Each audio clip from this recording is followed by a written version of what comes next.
On pages 21 through 24 of our Unit 4 notes, we are looking at our second function family. Our first function family was linear functions, and now we are looking at absolute value functions. The parent function is f of x equals the absolute value of x. This is my base function before I perform any transformations. The parent function has a V-shaped graph pictured below. And we find this V-shaped graph by taking the absolute value of a particular x value and seeing that in every case, the output is positive. So when x equals -3, the output is +3. When x equals -2, the output is +2, and so on. The absolute value is 0. The absolute value of a positive number is just that same number. Again, all of these outputs are positive because absolute value is defined as the distance from 0, where distance is a positive number. So this is my absolute value parent function. I want to make sure that I'm including arrows on either side, indicating that this function goes on forever to -infinity as well as to +infinity. Practicing our function notation, I can use my graph or my table to find f of -2. That means given an input of -2, what is my output? My output is +2. I could also look at my table, input of -2, output of 2. Given the output of 3, there are two different possible inputs. X can be -3 or x can be 3. Both of these inputs, -3 and +3, give me an output of 3. So we can look at the table or the graph. Output of 3 is possible for an input of -3, that's this point, or this point. Input of 3 also gives me an output of 3.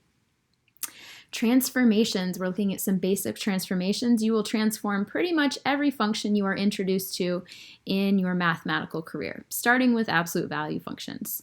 So when we have a transformation or when we have a number added outside of the absolute value symbols, this is going to move the graph up in the case of a positive k or down in the case of subtracting k or a negative k.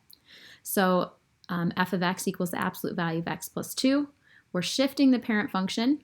This is the parent function. We're shifting that parent function, which would go through the origin. We're shifting each and every point up 2 so that the entire graph is shifted up 2 places. If we are subtracting 2, instead of moving up, we're moving down. So we're shifting down 2, down 2. When we're looking at a number inside the absolute value symbols, what happens is the opposite of what you would think. So in the case of subtracting a number, we're actually going to move to the right. So f of x equals the absolute value of x minus 2. That's shifting every point to the right 2. Absolute value of x plus 2 does the opposite of what you think. It shifts the graph of the parent function left 2. So k and h, two possible transformations of my parent function.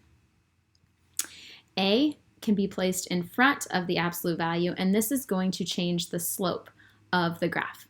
For example, the absolute value of 2 times the absolute value of x is going to make my graph vertically stretched. It's going to make it steeper so that I have a slope for my right branch of 2, up 2 over 1, up 2 over 1. So whereas my parent function looked like this with a slope of 1, I now have a vertically stretched transformation with a slope of 2. Similarly, I now have a vertical compress or compress with a slope of 1/2, up 1 over 2, up 1 over 2. So this number, this coefficient in front of my absolute value symbols, gives me my vertical stretch or compress.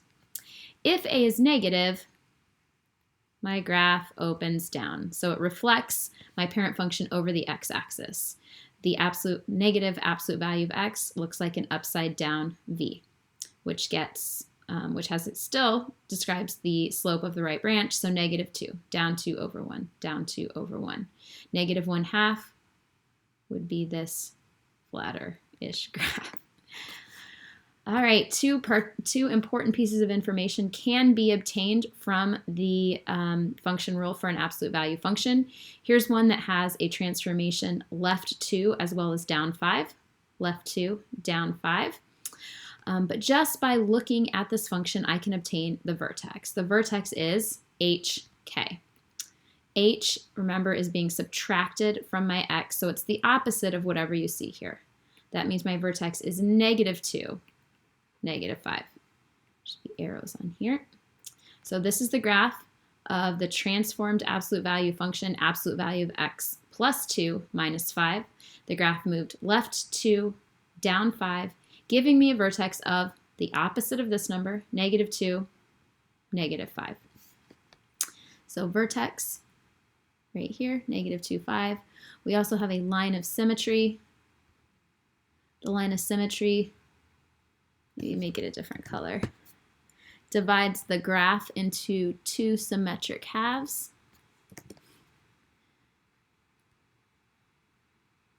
Oh my goodness. Not like that. It divides my graph into 2 symmetric halves. Well, that's still really large. Let's try to make it smaller. There we go. It should be straight up and down. And that line of symmetry, the line, oh my goodness. Well, that is supposed to be at x equals -2. At x equals -2, that divides the graph into 2 symmetric halves. So the line of symmetry for this particular function is x equals -2. It goes through the x value of my vertex, and again, it divides my v-shape into 2 symmetric halves. And the vertex, the line of symmetry always goes through the vertex.